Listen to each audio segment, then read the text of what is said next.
Hey guys, it's Jenna, and this year I'm participating in the 2010 Project for Awesome. If you don't know what the project is, you can go to youtube.com/p4a or visit projectforawesome.com. 2 summers ago, I had the amazing opportunity to go on a mission trip with my youth group and my friend Anna, who shares this channel. We visited tons of places like Zambia, Guatemala, we didn't really go to those places, but we did have the chance to simulate experiences in some of those locations through the outstanding work of Heifer International. The mission of the Heifer organization is to help end world hunger and poverty and to care for the earth.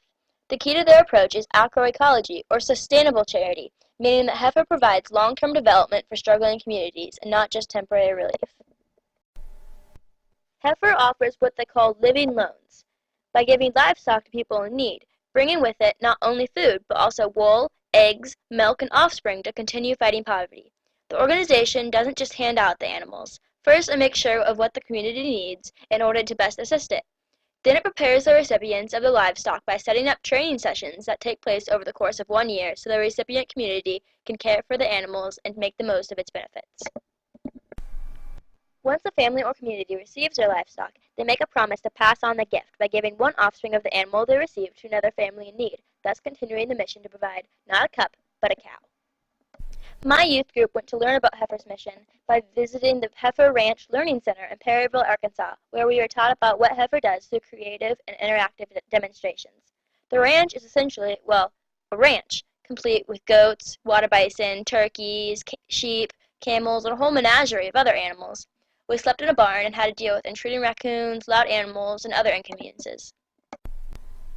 Most importantly, we got to spend a night in the Global Village. The Global Village gives anyone the opportunity to spend a night in circumstances like those in developing nations. We were divided into groups of 3 to 5 and sent to live in different areas: Zambia, Guatemala, and the urban slums. Zambia consisted of a hut and a pump that pulled water out of the lake. Guatemala was a small house with beds and lights. And the urban slums were literally just pieces of cardboard and scrap metal thrown together into a shelter. Each place possessed different resources. Zambia had the wood rights, Guatemala had the water rights, and the urban slums had to rely on trade with the other groups. My group was sent to Zambia, but it was mid-June and the temperature was already in the hundreds, and the hut was like a giant oven. Unfortunately, my youth group leader marginalized our experience, and when she made the executive decision that we would all move to the urban slums for the night. We ended up combining our food sources as well.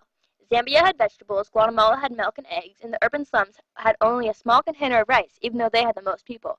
Together, we had a pretty decent stew until this kid Andy dumped the entire baggie of pepper into it.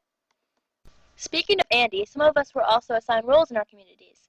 Each group had a pregnant woman who wore an apron with a water balloon inside. Andy, Anna, and Sean were the selected parents. Anna was the mother in our group, and we had to mourn for 30 minutes when she accidentally broke our balloon.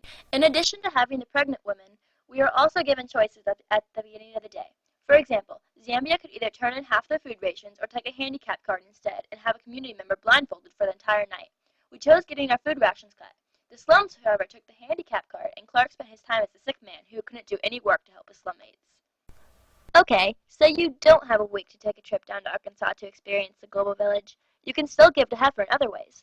Every Christmas, my godmother sends me a shareholder's card for a flock of geese or hive of bees that she donated to Heifer in my name. You can give a tree for $60, a llama for $150, 3 rabbits for $60, or a ton of other animals, all to help a community in need. You can give to Heifer International by going to heifer.org/give.